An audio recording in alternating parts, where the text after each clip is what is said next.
स्वामी समर्थ महाराजांवर गुरुभक्ती कशी करावी। भारतीय अध्यात्म परंपरेत गुरु या तत्वाला अत्यंत उच्च स्थान आहे। गुरुर्ब्रह्मा गुरुर्विष्णू व गुरुर्देवो महेश्वर असे म्हटले जाते, कारण गुरुच शिष्याला अज्ञानातून ज्ञानाकडे, अंधारातून प्रकाशाकडे आणि संसार बंधनातून मुक्तीकडे नेतो। अशा महान गुरूंपैकी एक म्हणजे श्री स्वामी समर्थ महाराज। ते दत्त संप्रदायातील सिद्ध पुरुष असून त्यांचे जीवन, उपदेश व कृपादृष्टी आजही लाखो भक्तांचे जीवन बदलत आहे। स्वामी समर्थ महाराजांवर खरी गुरुभक्ती कशी करावी याचा सखोल विचार करणे हीच खरी भक्तीची सुरुवात आहे। 1. स्वामी समर्थ महाराजांचे स्वरूप आणि तत्वज्ञान। स्वामी समर्थ महाराज हे भगवान दत्तात्रेयांचे अवतार मानले जातात। ते अक्कलकोट येथे वास्तव्यास होते आणि त्यांनी अनेक शिष्यांना प्रत्यक्ष दर्शन, उपदेश व कृपेद्वारे मार्गदर्शन केले। स्वामी महाराजांचे तत्वज्ञान अत्यंत साधे पण प्रभावी होते। ते म्हणत, भिवू नकोस, मी तुझ्या पाठीशी आहे। या एका वाक्यातूनच त्यांची करुणा, वात्सल्य आणि शरणागत वत्सलता प्रकट होते। स्वामी समर्थांची भक्ती म्हणजे केवळ पूजा अर्चा नव्हे, तर त्यांच्या उपदेशानुसार जीवन जगणे होय। त्यांनी बाह्य दिखाव्यापेक्षा अंतःकरणातील शुद्धतेला अधिक महत्त्व दिले। 2. गुरुभक्ती म्हणजे काय? गुरुभक्ती म्हणजे गुरुच्या चरणी संपूर्ण अहंकार अर्पण करणे। गुरुभक्ती म्हणजे गुरुवर अढळ विश्वास ठेवणे, गुरुच्या आज्ञेचे पालन करणे, गुरु सांगतात त्या मार्गाने जीवन जगणे, सुख दुःखात गुरुचे स्मरण ठेवणे।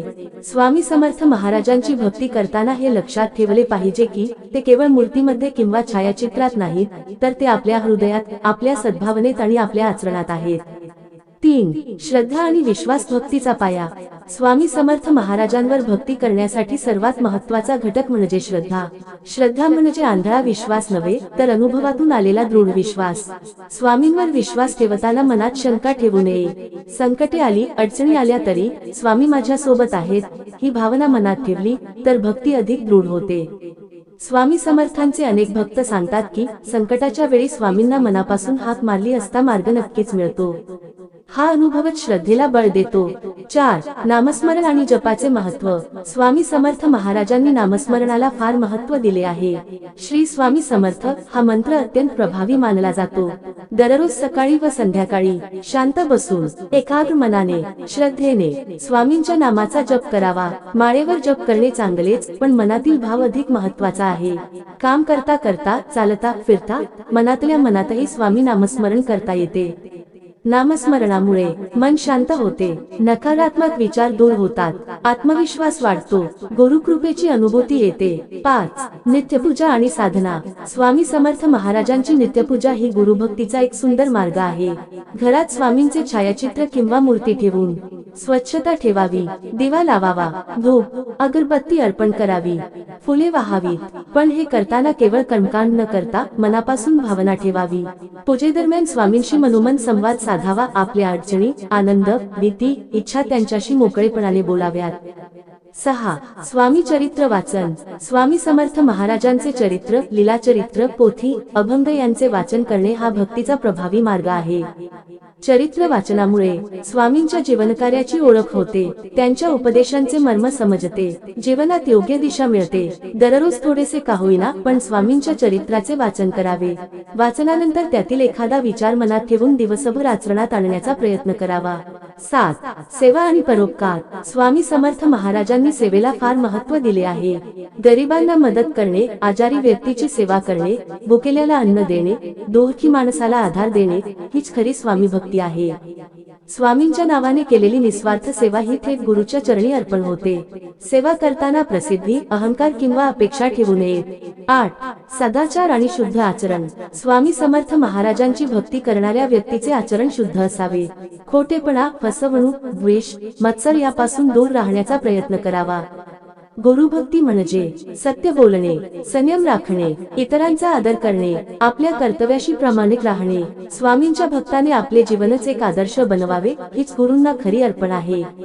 9. शरणागती गुरुभक्तीचा शिखरबिंदू। स्वामी समर्थ महाराजांवर खरी भक्ती म्हणजे पूर्ण शरणागती। आपले सर्व सुख दुःख, यश अपयश, चिंता, भीती गुरुच्या चरणी अर्पण करणे म्हणजे शरणागती। हे स्वामी, मला जे योग्य आहे ते तुम्ही द्या, अशी भावना ठेवली तर जीवनातील ताण कमी होतो। स्वामी समर्थ भक्ताच्या जीवनात आवश्यक ते बदल आपोआप घडवतात, कधी कठीण मार्गाने तर कधी सहजपणे। 10. दैनंदिन जीवनात स्वामींचे स्मरण. स्वामींची भक्ती ही केवळ मंदिरापुरती मर्यादित नसावी. घर, ऑफिस, शेत, व्यवसाय, प्रवास सर्वत्र स्वामींचे स्मरण ठेवावे. कोणतेही काम सुरू करण्यापूर्वी मनात श्री स्वामी समर्थ म्हणणे, संकटात स्वामी मदत करा अशी हाक देणे, यश मिळाल्यावर स्वामी कृपा म्हणणे, यामुळे जीवन भक्तिमय बनते. 11. गुरुकृपेचा अनुभव. जेव्हा भक्त निस्सिम श्रद्धेने, संयमाने आणि सातत्याने गुरुभक्ती करतो तेव्हा गुरुकृपेचा अनुभव नक्कीच येतो.